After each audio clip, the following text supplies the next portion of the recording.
What's up YouTube, Capital G here, looking at a brand new continuous spell card coming out of Circuit Break. This is Replenishment Squad, and this is a really interesting and unique card because it's designed to benefit you whenever you take large amounts of damage, whether that be effect damage, through like burn cards, or whether that be just raw battle damage. And obviously, if you look at the card's name, or if you just refer to the artwork, it is clearly akin to Supply Squad, which I always thought that Supply Squad was a really good card design.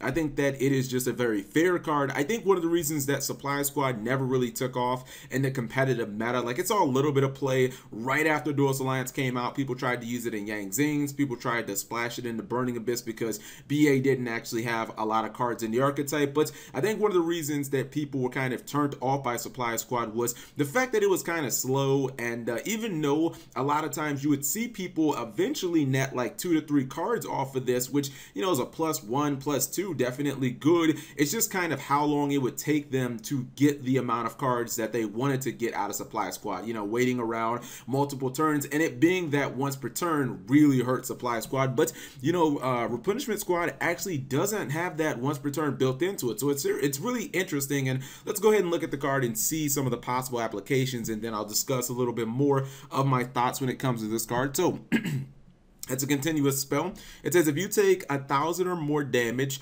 from your opponent's monster's attack or from an opponent's card effect, draw 1 card for each 1,000 damage you took. So this is a really interesting card because I think that there is an innate level of risk reward in this card. It actually reminds me kind of like Max C, right?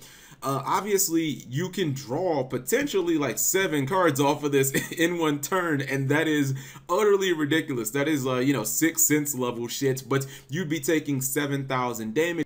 So I actually think that the design of this card is innately balanced, and I think that the risk and the reward are pretty proportional because the more cards that you draw, that means the more damage you actually took and the closer you are to death. And to me, to really make this card even worth it, I think you have to at least draw a couple of cards, which means you're taking 2,000 life points. And when you put this into the perspective of meta, you include things like Solemns and whatnot. I mean, those could definitely be dead cards the more that you draw, but it's actually pretty interesting because this card reminds me of situations that you often have when you draw a bunch of cards through Max C and your opponent is kind of thinking, well, I could give you a whole bunch of cards, but I'm just gonna kill you anyway, so I have no problem giving you cards. This card is very similar to that, and I think some cards that could definitely benefit from a card like Replenishment Squad are things like Battle Fader and Speedroid Minko, maybe even like a Swift Scarecrow. Because think about it, right? The downside with this card is a lot of times if your opponent is going to be doing 4,000 or 5,000 damage,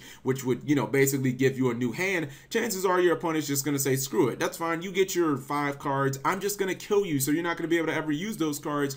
But what if you say, all right, I'm going to take that 4,000 damage, and then when your opponent is ready to deal that extra 2,000 to possibly kill you, or that next monster attack to just close the game out, what if you drop a Battle Fader and say, haha, you know what I mean, I've actually got a plan up my sleeve, and now you've just given me 4 or 5 cards, you've given me an entirely new hand, you're never going to get at my life points again. I think that that would actually be a pretty cool play style, and maybe some cards like that don't really see much play at all, those kind of hand traps that basically are ones to be used just during the battle phase, ones that are used to stop attacks. You could, well, maybe even throw Tragodia in the mix. I was gonna say Gores, but obviously this card will be on the field, so Gores wouldn't work. Like, maybe those cards could definitely see a bunch more play with something like this. I just kind of like the fact that it's not really a hard once per turn, and you can draw potentially 7 cards off of it, which is really cool. And I mean, if you feel like you're not gonna take any more damage, just go for it. It also actually works really well with Max C because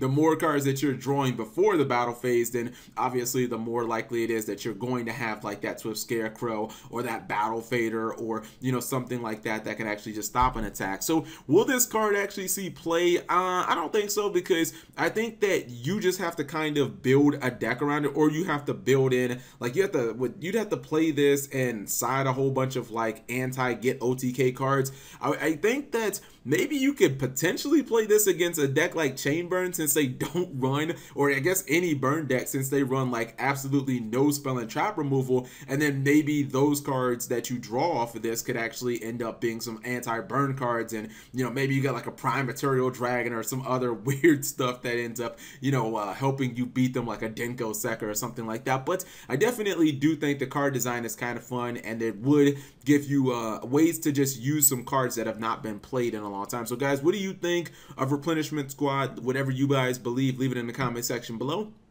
Thank you guys for watching as always, and subscribe if you have not already. Oh, you know where this card, I know it's not really like that relevant and can, you know, in the context of like real Yu-Gi-Oh, but you know where this card would actually be kind of broken? Tag duels, man. If you had 16,000, just think about 16,000 life points in tag duels, you can take 9,000 damage and like not give a flying fuck because you still have 7,000 damage. Like this in a tag duel would be actually OP. It would be like Ancient Leaf level, where you just activate Ancient Leaf in your first turn and tag, and you just get to draw 2 cards, basically like Pot of Greed. Anyways, I'm just talking about random nonsense at this point. Thank you guys for watching as always.